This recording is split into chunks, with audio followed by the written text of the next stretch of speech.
Hello, good day. In this lecture, we'll be discussing in situ stresses in soil. So here's the outline for this video. We start with the concept of effective stress, then the stresses in saturated soil without seepage, upward seepage and downward seepage, the effects of capillary rise, the seepage force per unit volume of soil, and effective stress in partially saturated soil. So here in this lecture, we will determine the stress present at a certain depth of soil. So let's say we have here a fully saturated soil. Um, we will determine the stresses present at point A. So it has a depth of h of A from the water table, and the height of the soil from the surface of the soil is this. That means that the soil particle depth is this distance right here. So before we compute the total stress present at point A, what are the stresses present on a saturated soil? So in determining the total stress, we have two parts. The first one is the portion carried by the water in the continuous void spaces. This portion acts equal intensity in all directions. So the first part of determining the total stress of a saturated soil is what you call the pore water pressure. Okay, so the the stress produced by the water itself filling up the void spaces on the soil. So here are the pore water here. So here's the pore water. So we will also include the portion or the layer where uh, we have full of water. So all the water on on that layer from point A above. So that's what contributes for the pore water pressure. It means all of this layer here from point A. So from the water table surface to point A. So that's the total depth to be considered in determining the pore water pressure. So that's the first part in the total stress. So we use the symbol U for the pore water pressure, and the next one is the rest of the total stress carried by the soil solids at their points of contact. So the sum of the vertical components of the forces developed at the points of contact of the particles per unit cross-sectional area of the soil mass is called the effective stress. So again, we have two parts here. The first part in determining the total stress in a saturated soil is due to the pore water. So the water itself. Then next one is the soil particle. So the next part is we will just focus on the soil particles. So the soil itself contributes in determining the total stress at this point.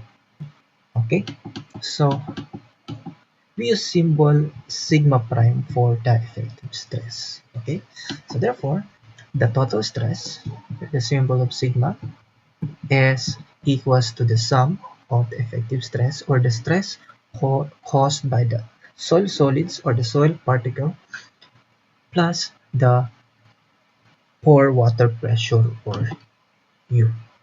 Okay, or the pressure produced by the water. Okay, so that's it. So if the soil is dry or moist or not, it is not saturated or it is not submerged in the soil. So if it is not submerged or it's not saturated, so we will just exclude the pore water pressure. So it means that if the soil layer is dry, so if we determine the stress at a certain depth, um, the effective stress is just equals to the total stress. Okay, so in this lecture, we will focus more on the formula-based solution, which is the easier way in solving the stresses in soil. So in some solutions, um, they draw the diagram of stresses to show the solution in determining the stress on each depth.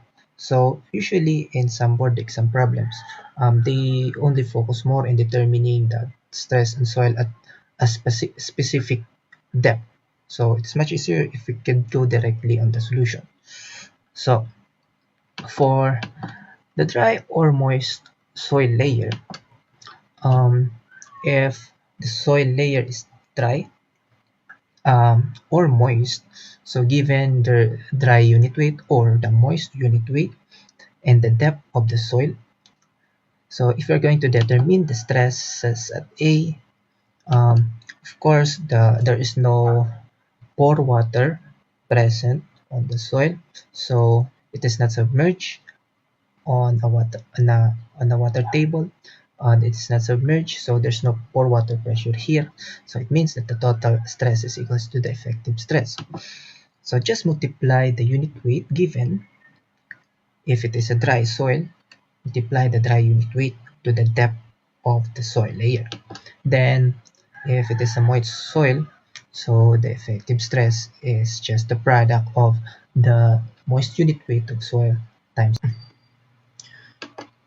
For a submerged soil layer, so right here we have here a fully saturated soil where the water table is above. So the water table can be above the surface of the soil, or it can be right in the middle or in between the layer of the soil. So to determine the total stress at point A, so you have a general formula of the sum of the effective stress and the pore water pressure. So I will show you the first solution in determining the total stress at point A without determining separately the effective stress and the pore water pressure. So if we have a given saturated unit weight here, and we already know the unit weight of water, so we usually use unit weight of water equivalent to 9.81 kilonewtons per cubic meter for SI unit. So if we want to determine the total stress at point A, we can directly solve that by simply multiplying the unit weight to the depth for each layer. So for this layer here, which is full of water, we will just multiply the unit weight of water to this height right here, or the height of this water. So that height is equals to H minus HA. So that's the first stress. Then the second stress is for this layer, which is the stress caused by this saturated layer. So it's just the product again of the unit weight and the depth, which is H of A. Therefore, to compute the total stress at point A, we will just add these two. So that's for the total stress. So that's the first solution, H minus H of A plus unit weight saturated times H of A. So that's how you solve the total stress on a saturated or submerged soil. Now, the second solution is this one.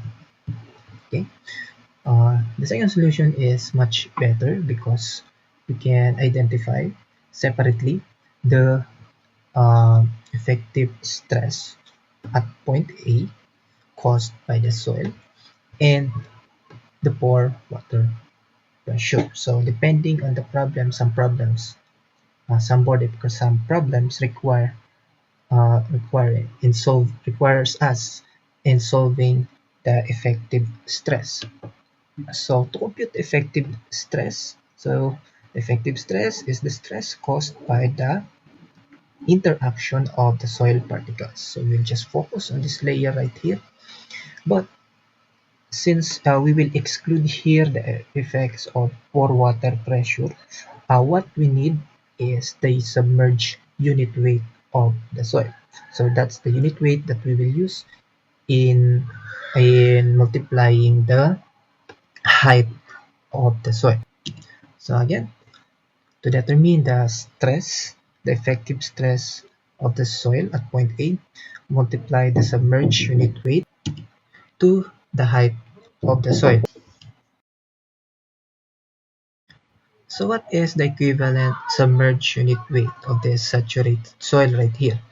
So to compute the submerged unit weight, it is just the difference of the saturated unit weight and the unit weight of water. So just replace this value right here by the difference of the saturated unit weight and the unit weight of water. So our value for the unit weight of water, we usually use 9.81 kilonewtons per cubic meter. So that's the standard unit weight at a standard temperature of 4 degrees Celsius. So for the pore water pressure, it is just the product of unit weight of water and the height. So we always measure the height for the pore water pressure from the water table to the point where the pressure is determined.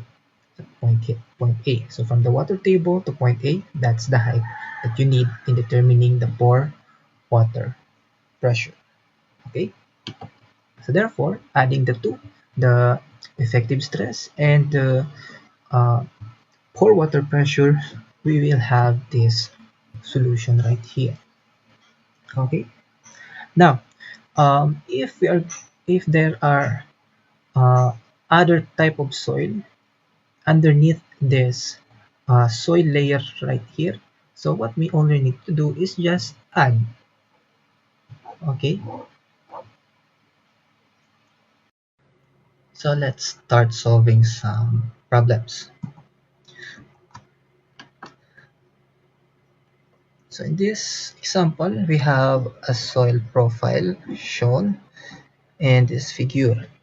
We are required to calculate the total stress or water pressure and effective stress at points A, B, and C. Now, as you can see here on this figure, we have two layers of soil. The first layer is dry sand with a given dry unit weight of 16.5 kilonewtons per cubic meter. Then the groundwater table is located at point at the same depth at point B. Okay, point B has the groundwater table is located. So a symbol like this means that the groundwater table is located right there. So underneath that, it is a fully saturated soil. So we have here a saturated sand with a saturated unit weight of 19.25 kilonewtons per cubic meter. So let's now compute the stresses as point A, point B, and point C. So let's start at point A. So at point A, um, since at point A, there are no external stresses as well as layers of soil or water above point A that can cause or that can uh, that can give you stress. Therefore, all the stresses at A, either total, effective, or pore water pressure, is equals to 0. Okay. Now at point B, we can now compute the stresses at point B. So since the layer above point B is not a saturated soil, so we have a dry sand there. It means that the total stress is just equals to effective stress because the pore water pressure is 0. So now, um, compute the effective stress. Just multiply the tri-unit weight to the height or to the depth. Our depth right here is 6 meters. So from point B to point A. So the tri-unit weight is 16.5 kilonewtons per cubic meter to be multiplied by the height 6 meters. So the effective stress point B, okay, let me put point B here, multiply the two, 16.5 times 6, that's 99. So meters will be cancelled out, so therefore we have kilonewtons per square meter. Kilonewtons per square meter is equivalent to kilopascal. Okay. So that's the answer for the effective stress. This is also the total stress at point B. So at point C, now, so again, we will determine the total stress. The total stress here at point C, the effective stress, and the pore water pressure. Okay. So to determine that, since we already have a layer here that is submerged, okay, submerged in water, so the pore water pressure can affect the value for the total stress. So the effective stress is not equal to the total stress. So for the total stress, uh, from the lecture I've shown, we have the first solution. We can directly solve the total stress by simply adding the product of the unit weight of that layer to the depth. So let's add dry unit weight times the height of 6 plus the saturated unit weight times 13. So that's in meters. So substitute now uh, dry unit weight of 16.5 kilonewtons per cubic meter times 6 meters plus saturated unit weight of 19.25 kilonewtons per cubic meter times 13 meters. So just add the two layers. So I'll just continue this. 16.5 times 6 plus 19.25 times 13. Now 349.25. 349.25. So that will be all in kilopascal. Kilopascal. That's your answer right here. So that's the answer for the total stress. So later on we will verify if we will get the same answer if we solve separately the effective stress at point C as well as the pore water pressure. Okay, so let's determine first the effective stress at point C. So at point C, all the stresses of the soil particles above point C. So the first layer, the effective stress, we have already determined that earlier, which is 99 kilopascal. So we will include that. Then we will add the effective stress of the second layer. Okay, we will add this effective stress right here, which is equals to, again, the effective stress is the submerged unit weight times the height. So what's the height right there? 99 kilopascal. The submerged unit weight is the difference of, let me just rewrite it again, difference of saturated unit weight and the unit weight of water. So here we are in SI units. So our unit weight of water is 9.81 kilonewtons per cubic meter. So 19.25, that's the saturated unit weight of the sand, kilonewtons per cubic meter subtracted by 9.81 kilonewtons per cubic meter times H. H right here is 13. So this depth from B to C, or the second layer of soil, 13 meters. So effective stress at C is equals to, so we have 99 plus the quantity of 19.25 minus 9.81 close 13. Okay, that's 221.72. That's again in kilopascal. We are consistent in units with kilonewton per cubic meter for unit weight and in meters for the depth. So that's in kilopascal. That's the answer. For the pore water pressure at point C, so the pore water pressure at point C is just computed by the product of the unit weight of water times the H. The H is always measured from the water table to that point, which is at point C.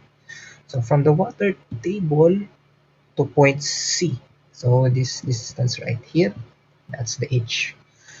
So 9.81 kilonewtons per cubic meter times H, which is 13 meters. Okay, so 9.81 times 13, 127.53. So 127.53 kilopascal. Okay, so that's the answer for the effective stress, for water pressure at sea, total stress at sea. So let's verify by adding the two. If the total stress at sea is really the sum of effective stress at sea plus the pore water pressure at sea. So let's add the two. 221.72 kilopascal plus 127.53 kilopascal. So total stress at sea is, let's add 221.72. Okay, that's 349.25 kilopascal. It's just the same. Okay, it's just the same. Correct. So that's how you solve the in situ stresses on a saturated soil without seepage. So later on we will discuss a saturated soil with seepage. So let's continue.